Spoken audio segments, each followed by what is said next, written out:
चलो स्टूडेंट्स, तो आज जो है हम लोग क्लास 10th का लेक्चर स्टार्ट कर रहे हैं। तो एक टॉपिक हमने रेजिस्टिविटी पढ़ाई थी, उसके ऊपर हम लोग प्रॉब्लम सॉल्व करेंगे। आज सिर्फ क्वेश्चंस करेंगे न्यूमेरिकल्स बेस्ड, ठीक है। तो हेडिंग डाल दीजिए आप लोग, problems based on resistivity. Problems on resistivity, इसको हम लोग बेसिकली दो कैटेगरीज में डिवाइड कर रहे हैं इस टाइप के। इसके ऊपर न्यूमेरिकल्स जो है आपको फॉर्मूला तो मालूम है कि रेजिस्टेंस होता है रो एल अपॉन ए, ठीक है। तो इसमें सबसे पहले देखिए टाइप 1 का प्रॉब्लम क्या होगा। सीधे न्यूमेरिकल्स पे आते हैं। टाइप 1 का क्वेश्चन कैसा हो सकता है इसमें से। ये देखिए आप, यहाँ पर चार क्वांटिटीज हैं, रेजिस्टेंस है, रेजिस्टिविटी है, लेंथ है, एरिया है। तो इन चार क्वांटिटीज में से, इन फोर क्वांटिटीज में से आपको कोई भी थ्री क्वांटिटीज गिवन होंगी और एक आपसे पूछ ली जाएगी, कोई भी क्वांटिटी, ठीक है। एक क्वांटिटी कोई भी इसमें से पूछ ली जाएगी। हो सकता है आपको रेजिस्टेंस दे दे, लेंथ दे दे, क्रॉस सेक्शनल एरिया दे दे वायर का, और आपसे रेजिस्टिविटी पूछ ले। या फिर हो सकता है आपसे रेजिस्टिविटी, लेंथ, एरिया देकर के रेजिस्टेंस पूछ ले, या फिर लेंथ, रेजिस्टिविटी और रेजिस्टेंस देकर के एरिया पूछ ले। तो बेसिक प्रॉब्लम्स होते हैं, कुछ नहीं, बस इसमें कैलकुलेशन है। अगर आपकी कैलकुलेशन एक्यूरेट है और आपके कैलकुलेशन में स्पीड है तो आप आसानी से कर ले जाओ, ठीक है। तो चलिए स्टार्ट करते हैं। पहले टाइप का क्वेश्चन, आपके ऐसे टेक्स्ट बुक में भी बोर्ड लेवल में बहुत बेसिक से क्वेश्चन आते हैं। तो आप ले लीजिए, अ वायर ऑफ लेंथ, लेटेस्ट से लेंथ की वैल्यू ले लो आप 10 centimetre, and cross sectional area, ठीक है।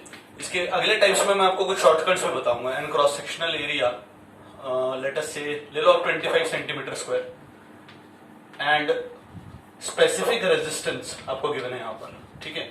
स्पेसिफिक रेजिस्टेंस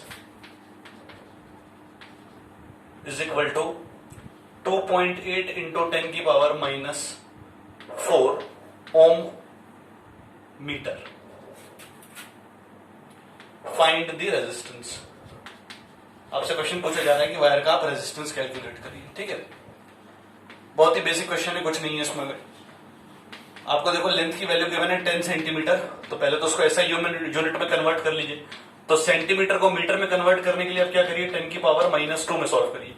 बेहतर होगा कि ऐसे क्वेश्चंस को आप डेसिमल में ना ले जाकर के साइंटिफिक नोटेशन में ले जाएं, इससे आपको क्वेश्चन आसानी से सॉल्व होगा। डेसिमल में आप जितने डेसिमल में लेके जाओगे उतना आपको डेसिमल में डिवीजन और जीरोस, पॉइंट रिमूव करके जीरोस लगाना पड़ेंगे, कॉम्प्लेक्स हो जाता है कैलकुलेशन।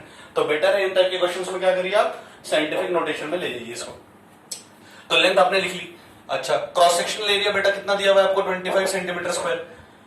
अब देखिए सेंटीमीटर स्क्वायर को आपको मीटर स्क्वायर में कन्वर्ट करना पड़ेगा। तो सेंटीमीटर स्क्वायर को कन्वर्ट करने के लिए हम क्या करते हैं, 10 की पावर -4 से मल्टीप्लाई करते हैं। ये देखिए 25 तो एज इट इज रहा, centimetre square is equivalent to 10 की पावर -4 मीटर स्क्वायर। बहुत बेसिक मैथमेटिक्स है। और यहां क्या गिवन है आपको, स्पेसिफिक रेजिस्टेंस गिवन है 2.8 इंटू 10 की पावर -4 ओम मीटर। आपको मालूम है स्पेसिफिक रेजिस्टेंस जो होता है एक्चुअल में वो रेजिस्टेंस नहीं होता है, एक्चुअल में वो रेजिस्टिविटी का ही दूसरा नाम है, ठीक है। रेजिस्टिविटी को ही कहते हैं हम स्पेसिफिक रेजिस्टेंस। तो बेसिकली आपको यहाँ पर रेजिस्टिविटी की वैल्यू गिवन है। अगर आपको ऐसे भी नहीं समझ में आए तो आप यूनिट देख के समझ सकते हैं कि यूनिट यहाँ पर ओम मीटर गिवन है, ठीक है। तो आपको रेजिस्टिविटी गिवन है, तो आपसे पूछ क्या रहा है, रेजिस्टेंस पूछ रहा है, ठीक है। तो आर की वैल्यू क्या होती है, आर की वैल्यू आपको मालूम है रो एल अपॉन एरिया। तो रेजिस्टिविटी कितनी है बच्चे, 2.8 इंटू 10 की पावर -4, यहां लिख लीजिए 2.8 इंटू 10 की पावर -4। लेंथ कितनी गिवन है आपको, लेंथ आपको गिवन है 10 सेंटीमीटर, तो उसको मीटर में आपने कन्वर्ट कर लिया था, ये आ गया। और एरिया क्या होता है, देखिए एरिया आपको पहले से गिवन है, तो आपको एरिया को कैलकुलेट करने की जरूरत नहीं है। एरिया की वैल्यू हो जाएगी 25 इंटू 10 की पावर -4। इसको जब आप सॉल्व करोगे तो आपको ओम में एक आंसर आएगा। तो बेहतर है, काम करते हैं, इसको 25 ना करके हम 28 कर लेते हैं ताकि कैलकुलेशन हमारी इजी हो जाए। क्योंकि यहां मकसद हमारा आपको कैलकुलेशन सिखाना नहीं है, कॉन्सेप्ट बताना है बस, ठीक है। कैलकुलेशन तो आप कर ही लोगे, 28 कर लेते हैं इसे, ताकि ये आसानी से, ये देखो आप यहाँ से ये कैंसिल हो जाएगा, ठीक है। तो आप क्या करो, यहाँ पर एक रिमूव करो, 28 से 28 कैंसिल होगा। देखिए ये डेसिमल आपने रिमूव करा, नीचे 10 आया, ये 28 से 28 कैंसिल हुआ, तो ऊपर बचा आपका देखिए 10 की पावर -4, ठीक है, 10 की पावर -2 और 10 की पावर +1, और नीचे आ गया 10 की पावर -4 इंटू 10 की पावर 1। ये और ये कैंसिल हो गया, ये और ये भी कैंसिल हो गया, तो आंसर कितना आया, 10 की पावर -2 ओम। ये हमारा आंसर है, ठीक है। ये प्रॉब्लम था, आप इसका स्क्रीनशॉट ले सकते हैं। ये हमने क्वेश्चन अभी सॉल्व करा इसके ऊपर, बहुत ही बेसिक क्वेश्चन था, कुछ नहीं। फॉर्मूले में 4 क्वांटिटीज आती हैं, उसमें से कोई 3 क्वांटिटीज गिवन थी आपको, कोई एक पर्टिकुलर क्वांटिटी आपको फाइंड करना थी। तो यहां पर आपको रेजिस्टेंस फाइंड करना था, आपने रेजिस्टेंस फाइंड कर लिया, ठीक है। तो ये हमारा क्वेश्चन है, आप इसका स्क्रीनशॉट ले सकते हैं। ओके, चलिए हम नेक्स्ट कॉन्सेप्ट में आते हैं। इसी टाइप के अंदर एक नेक्स्ट कॉन्सेप्ट है, देखिए क्या है वो कॉन्सेप्ट। मैं डेटा सेम रख रहा हूं, ठीक है, डेटा में सेम रख रहा हूं, सिर्फ आपको कॉन्सेप्ट बताना जरूरी है। देखिए क्रॉस सेक्शन एरिया का मतलब पहले समझना बड़ा जरूरी है। यहां पर देखिए, ये देखिए वायर है, मान लीजिए आपके पास। आपको क्रॉस सेक्शन का पहले तो मतलब समझ लेते हैं क्या मतलब होता है। ये एक वायर है, ठीक है, तो सामने से देख रहे हैं तो आपको स्ट्रेट लाइन दिख रही है, बट अगर आप इसको हल्का सा टिल्ट करें, फॉर एग्जांपल देखिए, आप ऐसे समझ सकते हैं इसे।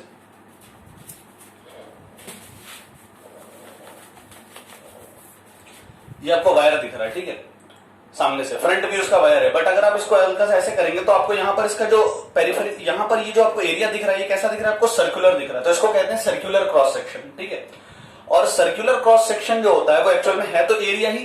तो सर्कल के लिए एरिया होता है स्टूडेंट्स पाई आर स्क्वायर। तो क्रॉस सेक्शनल एरिया अगर सर्कुलर है तो आप एरिया के बदले पाई आर स्क्वायर लगा देना, या फिर रेडियस को डायमीटर में कन्वर्ट कर लेना, तो उसको लिख सकते हो आप। एरिया को या तो पाई आर स्क्वायर लिख लेना, या फिर pi into diameter square upon 4 लिख लेना, ठीक है, अगर सर्कुलर है तो। अगर स्क्वायर है क्रॉस सेक्शनल एरिया, हो सकता है वायर जो है हमारा इस शेप में हो, ठीक है, हो सकता है वायर जो है वो स्क्वायर आपको दे दे इस फॉर्म में। तो यहां पर जो आपको दिखेगा वो स्क्वायर दिखेगा, तो आपको आप स्क्वायर का एरिया लगाना पड़ेगा, मतलब आपको साइड स्क्वायर मल्टीप्लाई करना पड़ेगा यहां पर, ठीक है। तो ऐसे ऐसे एरिया वेरी करता है।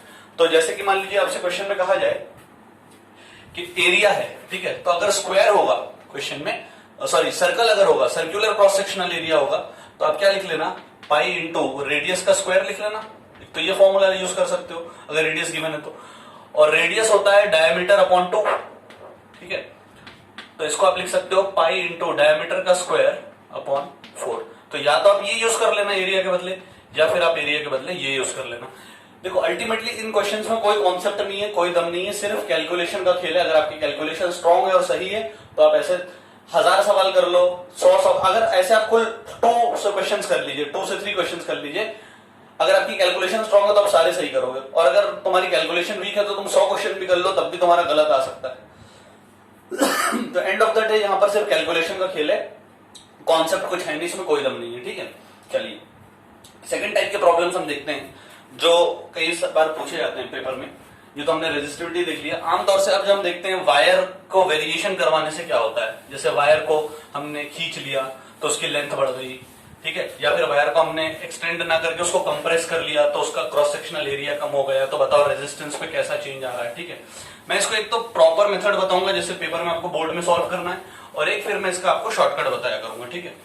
देखिए तो सबसे पहले जो प्रॉब्लम्स है वो हम डील कर रहे हैं, problems on resistance with variation of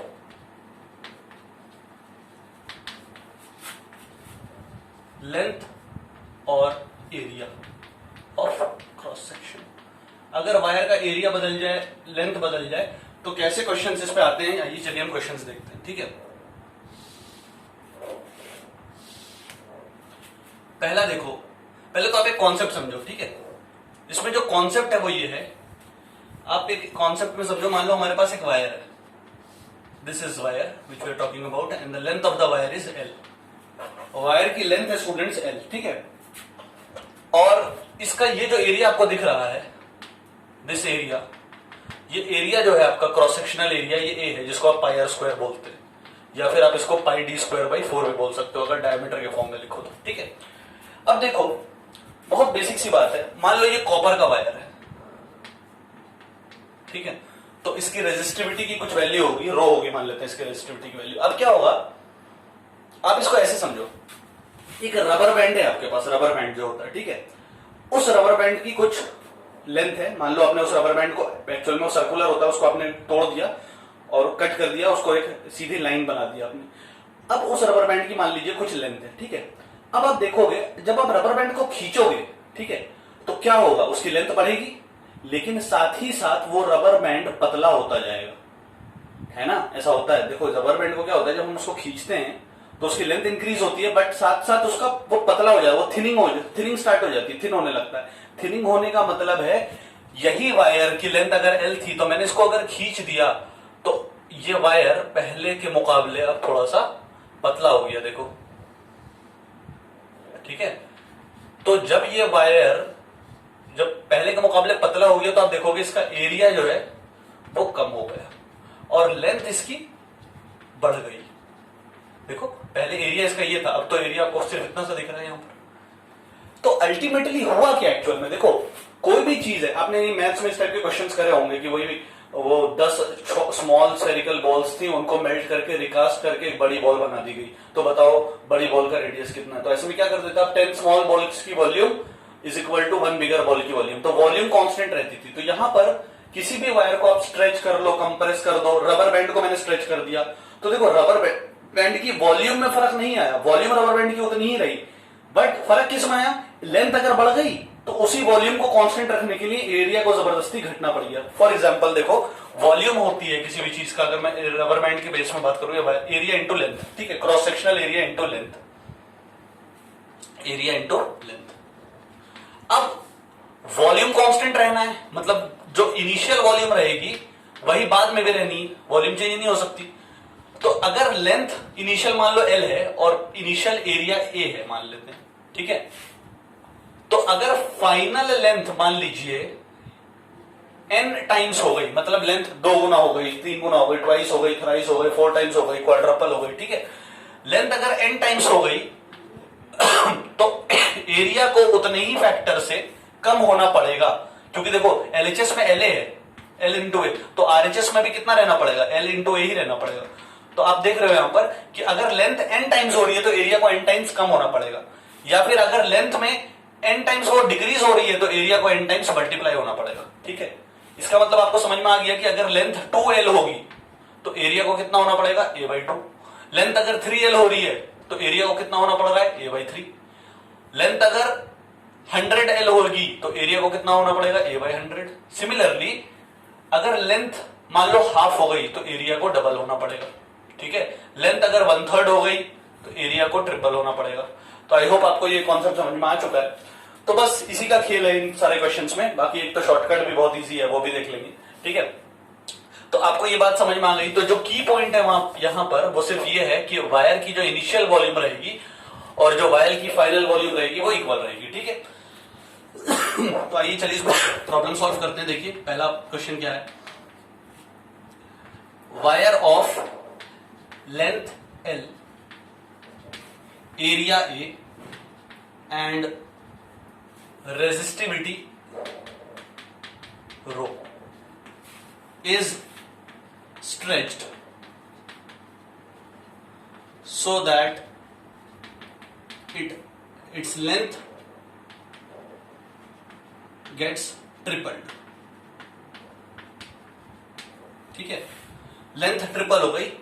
find the new resistance of the wire, find the new resistance of the wire. बहुत ही बेसिक क्वेश्चन है, कोई दम नहीं है क्वेश्चन में, ठीक है। कैसे आपको सॉल्व करना है, देखिए वॉल्यूम जो वायर की इनिशियल रही होगी वही वायर की वॉल्यूम फाइनली रही होगी, वॉल्यूम ऑफ वायर लिख लेना यहां पर आप। तो इनिशियल वॉल्यूम है एरिया, मान लेते हैं ए है, क्वेश्चन में गिवन है, और लेंथ एल है। अब देखो आप फाइनल वॉल्यूम भी उतनी ही रहनी है। अब देखो length gets tripled, length triple हो गई तो लेंथ हो गई यहां पर आपकी 3 टाइम्स एल, तो ऑब्वियसली एरिया को कितना होना पड़ेगा, a/3 होना पड़ेगा। ये बात आपको समझ में आती है, ठीक है। अब आप देखो इनिशियल रेजिस्टेंस जो है उसको आप लिख सकते हो रो एल अपॉन एरिया, लिख सकते हो।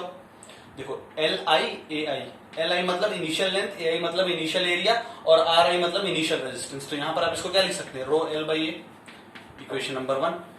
अब देखो अगर आपसे कहा जाए फाइनल रेजिस्टेंस कितना है तो आप लिखेंगे रो L फाइनल A फाइनल। अब बच्चे पूछेंगे सर आपने यहां पर इनिशियल रेजिस्टिविटी और फाइनल रेजिस्टिविटी क्यों नहीं लिखा? हमने इसलिए नहीं लिखा इनिशियल रेजिस्टिविटी और फाइनल रेजिस्टिविटी क्योंकि रेजिस्टिविटी किसी भी मटेरियल की चेंज नहीं होगी। पहले भी ये रॉड कॉपर का था, बाद में मैंने खींच दिया तो भी ये कॉपर का ही है। तो मटेरियल जब तक चेंज नहीं हो रहा है तो रेजिस्टिविटी चेंज नहीं होगी, इसीलिए रेजिस्टिविटी हमेशा वही रहेगी। ठीक है, तो यहां पर आपने रेजिस्टिविटी को रो लिखा, लेंथ को आपने 3 टाइम्स एल करा और एरिया को आपने ए अपॉन क्या कर दिया बच्चों 3 कर दिया। ठीक है, तो देखिए यहां वाला ये वाला स्टेप कहां पर आ गया, फाइनल रेजिस्टेंस को क्या लिख सकते हो आप, resistivity length upon area, sorry 3 times L और a/3। तो a/3 का ये 3 ऊपर पहुंचेगा। अब देखो यहां पर इस स्टेप में ना कुछ एवरेज स्टूडेंट्स को थोड़ी सी दिक्कत आ जाती है। अब देखो ये डिवाइडेड बाई a/3 है, ठीक है, तो यहां पर जब कोई चीज डिवाइडेड बाई a/3 होगी तो ये डिवाइड जो है नीचे पहले से डिवीजन में, तो ये 3 ऊपर रेसिप्रोकल में जाकर के ये a नीचे आ जाएगा। ठीक है, तो ये बनेगा 9 रो l/a। ठीक है, फाइनल, तो r फाइनल जो आ रहा है ना 9 टाइम्स आ रहा है रो l/a के। और रो l/a क्या चीज थी, देखो यहां पर इक्वेशन 1 में रो l/a क्या था, इनिशियल रेजिस्टेंस था। ये वाली चीज जो है इसमें हमने इक्वेशन नंबर 1 का इस्तेमाल कर लिया। तो final resistance is equal to 9 times initial resistance. इसका मतलब अगर हम लेंथ 3 टाइम्स कर रहे हैं, लेंथ अगर हम 3 टाइम्स कर रहे हैं तो रेजिस्टेंस यहां पर हमारा कितने टाइम्स हो जा रहा है स्टूडेंट्स, 9 टाइम्स हो जा रहा है। ये तो आपका कन्वेंशनल मेथड है। ठीक है, अब भाई इतना लंबा हम सॉल्व थोड़ी करेंगे, मान लो एनटीएस ओलंपियाड दे रहे हो या कोई भी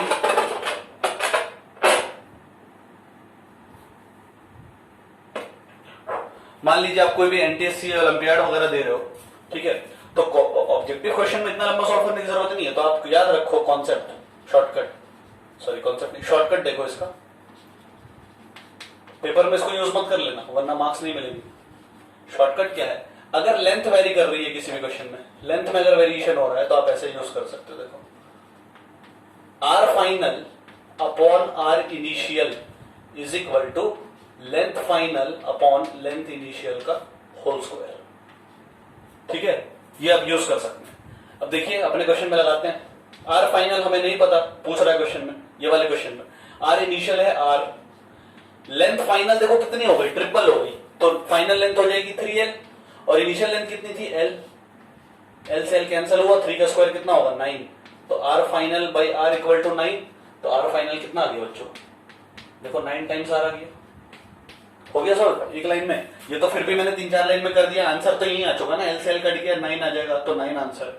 तो मुश्किल से 10 सेकंड का क्वेश्चन है, बट बोर्ड में अगर आ जाए तो आपको प्रॉपर ऐसे सॉल्व करना है। ठीक है,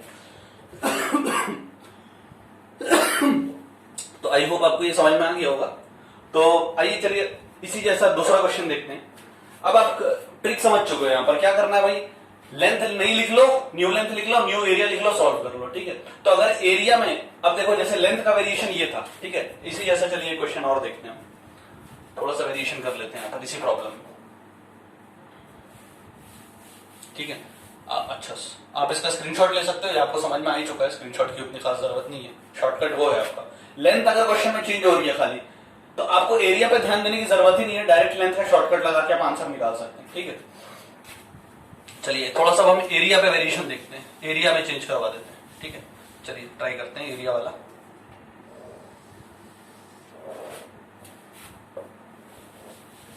सेम प्रॉब्लम है, बस यहां पर हम क्या कर रहे हैं, थोड़ा सा the wire resistivity, wire is compressed,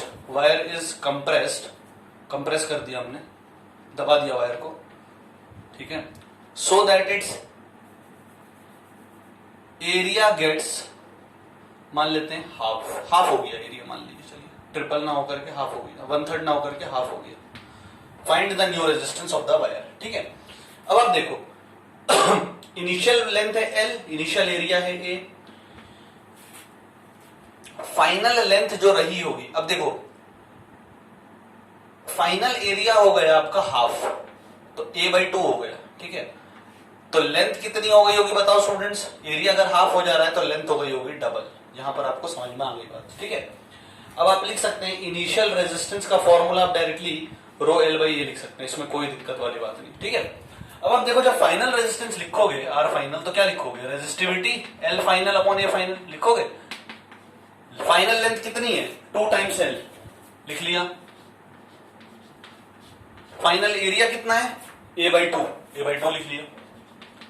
अब देखो ये 2 ऊपर चला जाएगा डिवीजन, क्योंकि रो 2l इंटू 2/a हो जाएगा, तो ये कितना हो जाएगा देखो 4 रो एल बाई ए, ठीक है। आर फाइनल की वैल्यू कितनी आ गई 4 रो एल बाई ए, और रो एल बाई ए ये क्या चीज है, ये तो आर है इनिशियल, तो आंसर कितना आ गया 4 टाइम्स आर आ गया। मतलब अगर अपने एरिया आधा करा तो रेजिस्टेंस कितना हो गया 4 टाइम्स हो गया, ठीक है। ये आपको बात समझ में आती है। अब इसके लिए भी कोई शॉर्टकट होना चाहिए भाई। लेंथ के लिए देखो ये शॉर्टकट है, resistance final by resistance initial equal to length final by length initial का होल स्क्वायर। एरिया के लिए क्या होता है देखो शॉर्टकट, एरिया के लिए, एरिया अगर वेरिएशन कर रहा है यहां पर तो एरिया के लिए शॉर्टकट देखिए आप, एरिया के लिए शॉर्टकट होगा R final by R initial. Length में क्या होता था देखो यहां पर length final by length initial का होल स्क्वायर होता था, ये होता था। यहां पर क्या होगा area final upon area initial का होल स्क्वायर नहीं होगा। यहां पर क्या होगा फाइनल के सामने इनिशियल आ जाएगा और इनिशियल के सामने फाइनल आ जाएगा, ये ध्यान रखना, सेम नहीं है। वहां पर फाइनल के सामने फाइनल आ जाता है लेंथ में, इनिशियल के सामने इनिशियल आ जाता है, यहाँ एरिया में उल्टा हो जाता है, ठीक है। तो आइए इस शॉर्टकट को, एरिया वेरिएशन है हमारा, एरिया में अगर वेरिएशन हो रहा है तो यहाँ पर ऐसे होता है, ठीक है। तो आइए इस प्रॉब्लम को जो है हम लोग अपने इस शॉर्टकट को लगा के देखते हैं प्रॉब्लम में। R final R initial given है आर, ठीक है। इनिशियल एरिया ए था, फाइनल एरिया देखो हाफ हो गया है, हाफ हो गया तो आप लिख लो इसको a बाई 2, ठीक है। तो a बाई 2 का होल स्क्वायर, तो अब देखो ये a है, ये डिवाइड में a बाई 2 है तो ये रेसिप्रोकल हो गया 2 बाई a बन जाएगा, ठीक है। तो 2 बाई a का होल स्क्वायर, तो ये 2 का स्क्वायर कितना हो जाएगा 4, तो r फाइनल बाय r कितना आ गया 4 आ गया, तो r फाइनल की वैल्यू कितनी आ गई 4r आ गई। वही आंसर आया जो हमने थ्योरेटिकल प्रोसेस से लगाया था, शॉर्टकट से भी वही आ रहा है, ठीक है।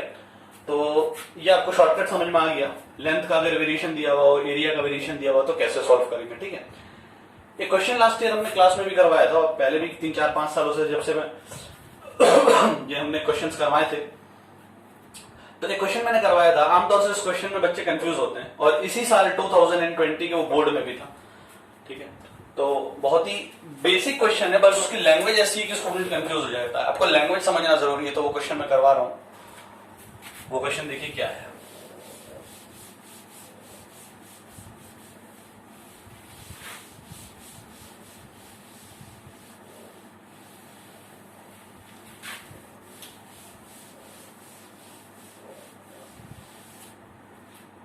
वो क्वेश्चन ये है, a wire of length L, area area मतलब area of cross section and resistance R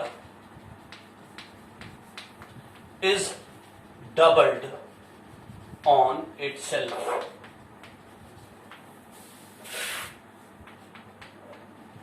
Find the new value of resistance.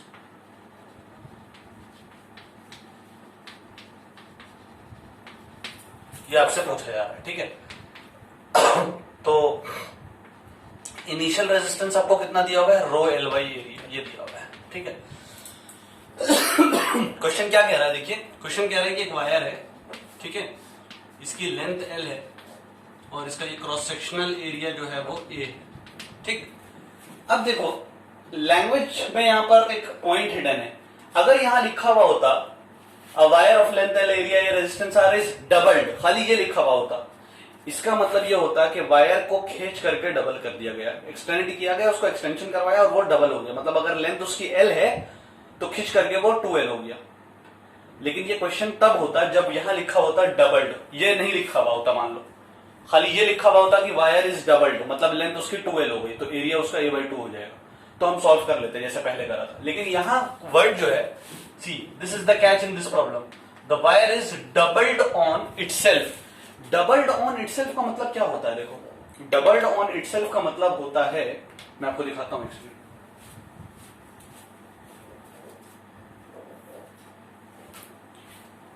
जैसे कि ये देखो ये वायर है, ठीक है, अगर ये अब डबल्ड ऑन इटसेल्फ हो रहा, मान लो इसकी लेंथ एल है, यहां पर इसकी लेंथ मान लीजिए एल है, डबल्ड ऑन इटसेल्फ का मतलब क्या है कि इसको दोहरा अपने ऊपर कर दिया गया, इसको ऐसे करके ये कर दिया गया, अपने ऊपर ही लपेट दिया गया, इसको अपने ऊपर ये डबल हो गया। तो आप देखोगे ये लेंथ अगर टोटल एल है वायर की, मान लीजिए ये वायर की टोटल लेंथ एल है, तो अगर तुम इसके ऊपर ही लपेट दोगे इसको, तो आप देखो इसकी लेंथ कितनी हो गई, लेंथ इसकी हाफ हो गई, ठीक है। और लेंथ अगर एल बाई 2 हो रही है तो एरिया जो है वो डबल हो जाएगा। देखो पहले ये वायर खाली इतना सा पतला था यहाँ पर, लेकिन जब इसको लपेटोगे तो ये 2 वायर के बराबर आ जाएगा, ठीक है। तो ये 2 टाइम्स एरिया हो जाएगा। तो ये हमारा कॉन्सेप्ट है यहाँ पर कि अगर वायर की लेंथ यहाँ पर हम डबल कर रहे हैं अपने ऊपर, तो since the wire is doubled on itself, ये वर्ड इंपॉर्टेंट है, doubled on itself, therefore final length जो होगी वो 2L ना होकर के L/2 होगी, तो फाइनल एरिया जो होगा वो 2 टाइम्स A होगा। तो R फाइनल जो होगा वो होगा रो L final by A final, इसको आप लिखोगे रो L फाइनल को लिखोगे L/2 और एरिया फाइनल को आप लिखोगे 2 टाइम्स A, ठीक है। ये देखो तो ये 2 2 4, तो ये 1/4 L/A आ जाएगा। अब आप देख सकते हो कि ये रो L/A जो है इसकी वैल्यू खाली R है, तो ये हो गया R/4। इसका मतलब फाइनल रेजिस्टेंस जो है बच्चों वो इनिशियल अपॉन 4 है। दिस इज द आंसर, ठीक है, ये हमारा आंसर है। आमतौर से बच्चा क्या करेगा इसमें, आमतौर से ये लेंथ को 2L कर देता है और एरिया A/2 हो जाता है, ठीक है। तो लेंथ है 2L, एरिया A/2, तो आंसर जो है वो 4R निकाल लेता है बच्चा, जो कि 100% रॉन्ग है आंसर, ठीक है। R/4 होगा, ठीक। तो यहां तक आपको इस टाइप के प्रॉब्लम समझ में आ चुके होंगे रेजिस्टिविटी के ऊपर। हालांकि कुछ प्रॉब्लम्स और हैं थोड़े से इसमें एडवांस, जिसमें डेंसिटी का वेरिएशन पूछ लेता है वायर में, वायर के मास के ऊपर रेजिस्टेंस कैसे डिपेंड करेगा, वो सारी चीजें हैं, बट बोर्ड लेवल पर वो है नहीं, तो इस वजह से मैं डिस्कस नहीं कर रहा हूँ। अदरवाइज एनटीएससी ओलंपियाड में वो सारी चीजें हैं कि मास के वेरिएशन से करवा देंगे तो वायर पे कैसा फर्क पड़ता है, ठीक है। मैं आपको खाली हिंट दे देता हूँ, आप फॉर्मूला देख लो एक बार बस, बाकी तो आप सॉल्व कर लोगे। ये क्वेश्चन आपको समझ में आ गया, इसका आप स्क्रीनशॉट ले लीजिए। ओके, चलिए मैं आपको खाली बता देता हूं कि अगर मास का वेरिएशन हो तो क्या होगा। देखो R होता है रो L बाई एरिया, ठीक है। मान लेते हैं इस प्रॉब्लम में हम 2 टाइप से डील करते हैं। देखिए मैंने क्या करा, इसको लेंथ से मल्टीप्लाई कर दिया ऊपर और नीचे, न्यूमरेटर में भी लेंथ से मल्टीप्लाई कर दिया, डिनोमिनेटर में भी। तो ये फॉर्मूला बन गया लेंथ का square upon area into length volume, ठीक है। और वॉल्यूम को हम लिख सकते हैं, डेंसिटी होती है मास अपॉन वॉल्यूम, तो वॉल्यूम हो जाती है मास अपॉन डेंसिटी। तो ये फॉर्मूला देखो क्या बन रहा है, resistivity length square into density upon mass. मतलब लेंथ, डेंसिटी और मास पे कैसे डिपेंड करेगा रेजिस्टेंस, इस फॉर्मूले के जरिए आप निकाल सकते हैं। दूसरा मेथोडोलॉजी आप देखो, लेंथ अपॉन एरिया गिवन है आपको, आपने क्या करा, ऊपर नीचे डिनोमिनेटर और न्यूमरेटर में ए से मल्टीप्लाई कर दिया। तो देखो ऊपर लेंथ इंटू एरिया क्या बन गया, वॉल्यूम बन गया, और नीचे बन गया एरिया स्क्वायर। तो स्टूडेंट्स देखिए क्या बन जाएगा, resistivity is equal to R। Volume को लिख सकते हो आप, फिर से वही चीज लिख सकते हो, डेंसिटी होता है मास अपॉन वॉल्यूम, तो वॉल्यूम हो जाएगा मास अपॉन डेंसिटी। तो ये मास हो गया, ये हो गया डेंसिटी, ठीक है, और ये हो गया एरिया स्क्वायर। तो यहां देखो आप, लेंथ, डेंसिटी, मास, लेंथ और मास दिया हुआ है तो ये फॉर्मूला लगेगा, एरिया और मास दिया हुआ है तो ये फॉर्मूला लगेगा, और डेंसिटी साथ में आ रही है, ठीक है। तो आप देख सकते हो कि डेंसिटी भी नहीं बदलेगी, रेजिस्टिविटी भी नहीं बदलेगी। इसका मतलब आप यहां से एक चीज निकाल सकते हो कि resistivity is directly proportional to length का स्क्वायर अपॉन मास, मास और लेंथ का वेरिएशन ये है। और यहां से निकाल सकते हो आप, sorry, resistance is directly proportional to mass upon area का स्क्वायर, ठीक है। ये ओलंपियाड्स वगैरह के लिए इंपॉर्टेंट है, एनटीएससी वगैरह के variation of resistance with mass and length in area, ठीक है। तो इस लेक्चर में हम लोग इतना ही बता रहे हैं, ठीक है। तो अगर आपको कोई डाउट्स है तो आप नीचे कमेंट सेक्शन में पूछ सकते हैं या फिर मुझे व्हाट्सएप कर सकते हैं, ठीक है। Okay, thank you.